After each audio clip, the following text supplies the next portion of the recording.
Oh, that's not good. No, no, no, no, no. Ah!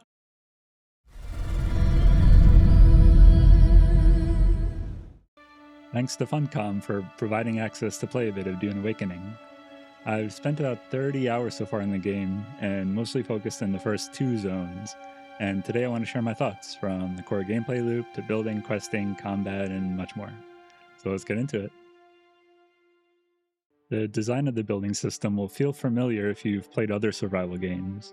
You start by placing down a land claim, and then you're free to build within those boundaries.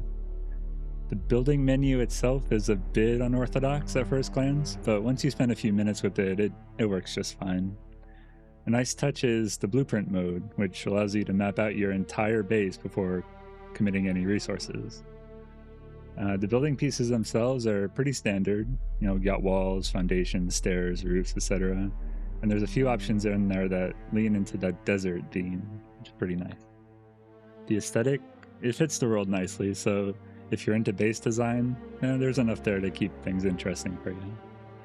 However, one pain point I ran into was coming down to moving your base.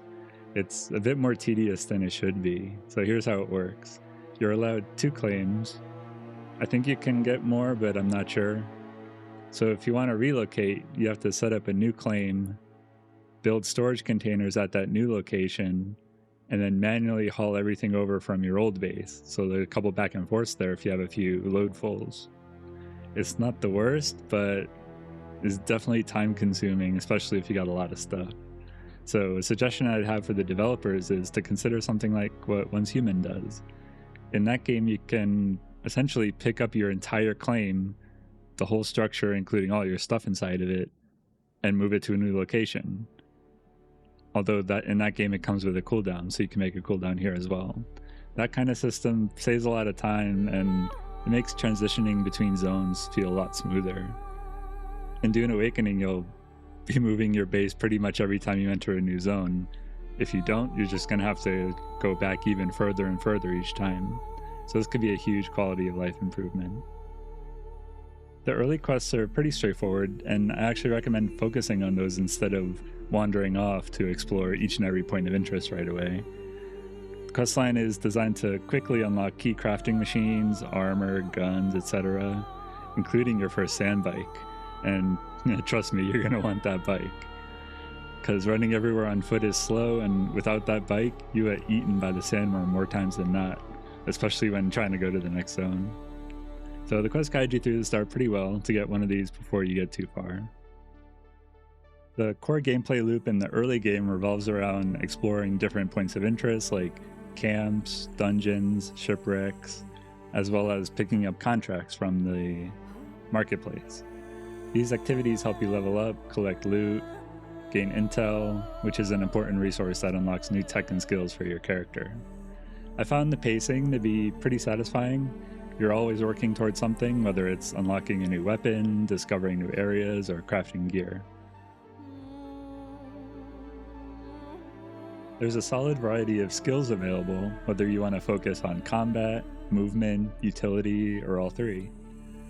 When you create your character, you choose a starting skill set, but the game allows you to level up other skill trees over time, which adds a lot of flexibility.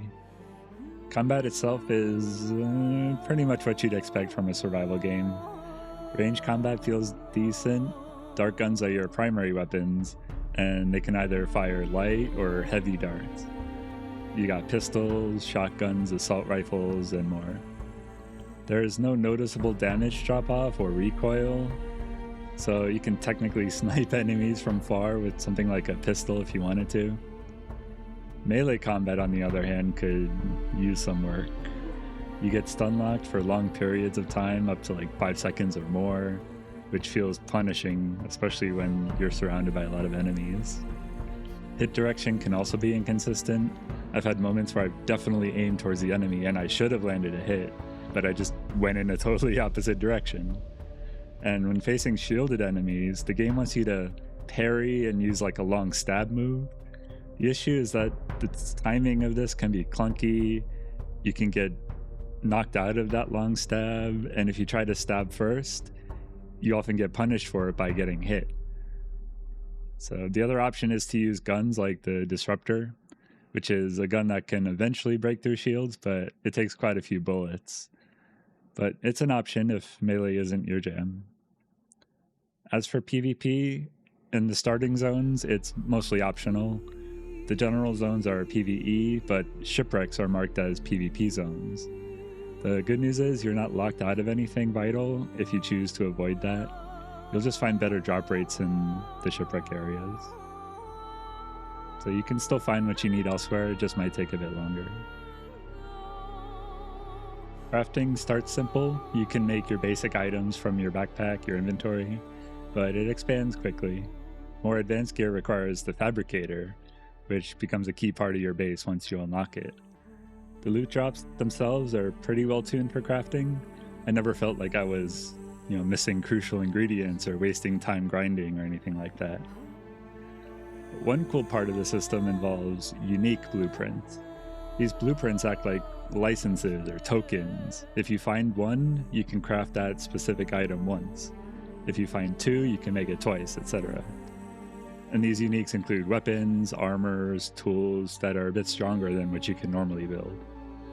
So it adds an element of excitement to exploring, since you never know what you're going to pick up. You can always pick up that unique item that's going to boost your damage or boost your survivability. Dune Awakening is scheduled to release on June 10th as of this recording, with 3 editions available: Standard, Deluxe, and Ultimate. And both the Deluxe and Ultimate editions come with a 5-day head start. And this is where I have mixed feelings, because from a business standpoint, it makes perfect sense, right? It staggers the server load so that you're not overloaded on launch day, and it makes you more money. But from a player perspective, especially in a game with PvP elements, it's kind of a tough pill to swallow, because that 5-day window is huge, especially in guild content, PvP content, resource control, which is going to be in this endgame. And there's also the social aspect of it. If your friends buy the Deluxe Edition to start early and you don't, you're left with basically 3 choices. Either wait until launch day and be 5 days behind, or pony up the extra money just to play with your friends, or just play alone on launch day. No option is really ideal. I feel like the social part of Head Start doesn't really get mentioned enough. It sucks to have to pay extra just to play with your friends who buy the Head Start, or be way behind because you don't want to pay extra. Some games I just passed on completely because of this reason. So I just wish this wasn't such a normalized practice in the industry, especially in MMOs, where it affects how and when people can play with their friends. It affects PvP completely. Anyway, here's my pros and cons from my first impressions. Pros. The sound design is good. I felt immersed the entire time I was playing, especially during those tense moments like trying to outrun the sandworm or being in a huge firefight. The sandworm threat is real. It adds a good sense of danger to traveling between different places, going across the sand. If you do get caught out there and eaten, you lose everything in your backpack, so definitely grab that sandbike early. Building location is mostly unrestricted. You can build almost anywhere you want, except inside the actual points of interest. So I'm excited to see what people come up with, because there's a good amount of creativity in the building system. Loot and progression feel well balanced. I was usually finding the materials I needed to make weapons, armor, tools, building my base, and I was constantly upgrading everything at a comfortable pace. Nothing felt grindy at all. Exploration is pretty solid considering the desert setting. It's hard to make a desert visually interesting, but the verticality of the POIs and the variety of the dungeons kept it from feeling too flat and brown. Cons. Melee combat needs a lot of work. Constant stun locking I mentioned earlier, missing hits for no reason, and the way the shields work on enemies just aren't really great or fun. Hopefully they work on that. This is a small one, but early game storage is pretty tight. 10-slot storage boxes fill up way too fast due to all the different items in the game. You can get bigger chests later, but the early game could use a bit of a bump in storage capacity, maybe from like 10 to 15. Paid Head Start. It sucks to be behind in an MMO just because you didn't pay extra, or have to pay extra just to play with friends who bought the bigger edition. I wish this wasn't common in the industry. The silver lining, though, is that the devs did confirm that there will be separate Deep Desert servers for Head Start and Fresh.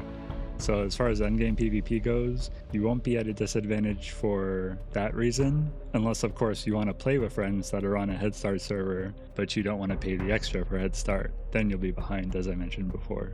While the zone exploration is pretty decent for being a desert, they start to feel a bit copy-pasty already in the second area. Hopefully this improves in the later zones with some of the new vehicles like the helicopters and more diverse and vertical areas in the endgame that we saw from those developer live streams. I'm not sure if this playtest was locked to the first few zones or just didn't have enough time, but I was not able to play the endgame to find out. So that's where I'll leave it for now. Thanks for watching, and if there's anything else you'd like to know more about, like specific systems, mechanics, or tips, leave a comment down below. Until next time, peace.